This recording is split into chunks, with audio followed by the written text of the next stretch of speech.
Hello दोस्तों, नमस्कार, आदाब, सत श्री अकाल सभी को। जीएस यूनिकॉर्न में आपका हार्दिक स्वागत और अभिनंदन करते हैं। आज हम बात करेंगे एनआईए डीलेट को लेकर बड़ी अपडेट क्या है। जैसा कि आपको बता दें, एनआईए डीलेट के जो साथियों ने प्रधानमंत्री को पत्र लिखा था उसका जवाब भी आया है और साथ ही साथ सीवी शर्मा ने एनआईए डीलेट के साथ में अपनी बातों को रखने के लिए बात कही कि सुप्रीम कोर्ट में अगर हमको बुलाया जाएगा तो हम सारी चीज़ों को अपने सामने रखेंगे और उनके सामने रखेंगे। जैसा कि आपको बता दें इस पत्र में क्या लिखा गया था और इस पत्र में क्या जवाब मिला है, सारी चीज़ बात करेंगे। कहीं ना कहीं एनआईए डीलेट साथियों के लिए बड़ी अपडेट है। चलिए पहले हम देख लेते हैं क्या पत्र था।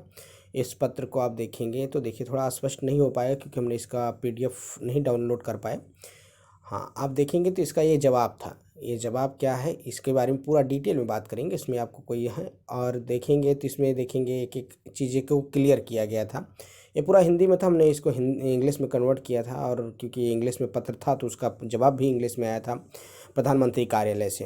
तो थोड़ा सा जो कन्वर्ट करने में देखेंगे प्राइमरी हाँ, सेवा में श्रीमान, सेवा में माननीय प्रधानमंत्री, और ये सारा पत्र आप देखिए एनसीटी एमएचआरडी, इसमें सारी चीज़ों को मेंशन किया गया था। कब कोर्स कराया गया, इसमें क्या चीज़ें दिक्कत के आई हैं और इसमें कितने विद्यार्थियों ने, किसके विद्यार्थियों का जो एनसीटी है कैसे कैसे क्या किया, गजट का प्रकाशन नहीं हो पाया, इन सारी चीज़ों पे इसमें सवाल किए गए थे कि सर इसमें हमारे इतने लाख विद्यार्थियों का जीवन अंधकार में है, कृपया इस पर थोड़ा सा विचार करें और हमारे भविष्य को सुधारने का काम करें। ये पत्र था, देखेंगे सेवा में माननीय प्रधानमंत्री महोदय, भारत सरकार विषय एनसीटी द्वारा रिकॉग्नाइज एनसीटी एनआईओएस रिकॉग्नाइज 2017 में ओडीएल माध्यम से कराया गया कोर्स को लेकर था, प्रेषित किया गया था कि इसमें और आरटीआई में जो जवाब मांगा गया था उसको भी सारी चीज़ें मेंशन की गई कि सर गजट का प्रकाशन न होने की वजह से आज हम 14 लाख लोग सड़कों पे हैं।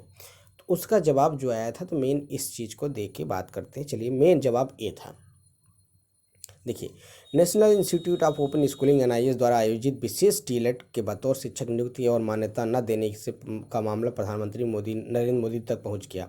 सूत्रों के मुताबिक बुधवार को हुई केंद्रीय कैबिनेट में प्रधानमंत्री ने इस मामले की चिंता जताई और मानव संसाधन विकास मंत्री उस समय रमेश पोखरियाल जी थे, निशंक के मामले को जल्द से जल्द फैसले लेने का निर्देश दिया। मंत्रालय ने सूत्रों को बताया कि प्रधानमंत्री के निर्देश मिलने के बाद निशंक के अधिकारियों के बारे में उस पक्ष में सामने लाने को कहा गया जो उस समय, कहने का मतलब है जिस समय प्रधानमंत्री शिक्षा मंत्री थे, उन्होंने कहा उनसे भी बात की जाए और उनके उस समय जो अधिकारी थे उनसे भी बात की जाए कि एमएचआरडी मंत्री की मान्यता न देने का अपने फैसले के पीछे अतिरिक्त महाधिवक्ता की राय के आधार पर बताया कि वहीं एनआईएस चेयरमैन सीवी शर्मा ने अपने पक्ष में रखने के लिए एमएचआरडी से के समय मांगा गया है।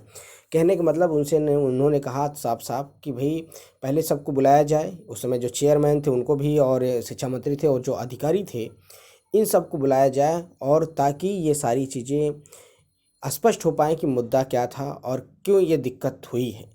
कहीं ना कहीं प्रधानमंत्री से भाई कि प्रधानमंत्री, कहने मतलब देखिए डायरेक्ट हम लोग को इतना जवाब मिलेगा नहीं, लेकिन कुछ हमारा जवाब यही मिला कि भाई अभी तो समय मांगा गया है कि भाई सारे मंत्री विधायक जो हैं उस समय के जब कोर्स कराया गया तब विचार किया जाएगा। मामले को 18 महीने डीएलएड कार्यक्रम के 15 लाख शिक्षकों को आयोजित किया गया था जो कि अप्रशिक्षित थे और शिक्षा का अधिकार कानून के चलते नौकरी जाने का खतरा मंडरा रहा था। एनआईएस के करीब 13 लाख शिक्षकों ने यह कोर्स किया।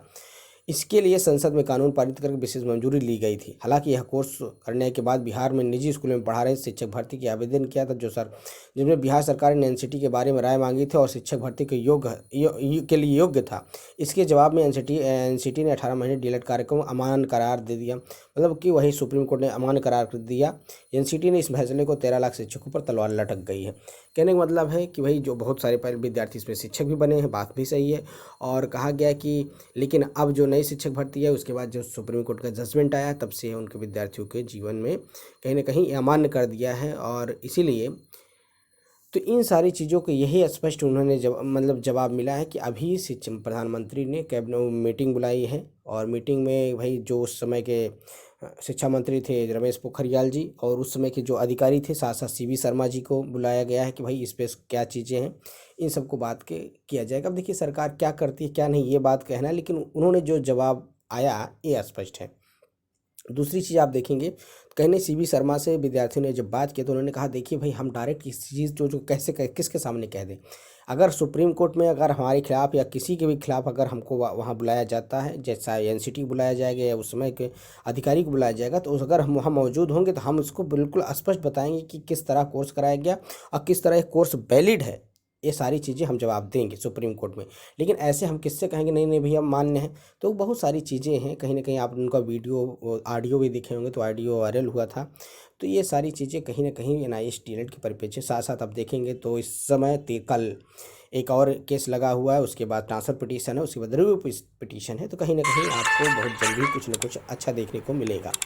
खबर यही थी। वीडियो पसंद है चैनल को लाइक करें, ज़्यादा से ज़्यादा अपने दोस्तों में शेयर करें। शिक्षक भर्ती कल अपडेट के लिए चैनल को सब्सक्राइब कर लें। मिलते हैं नए वीडियो के साथ। जय हिंद साथी, नमस्कार, सभी दिन सुबह।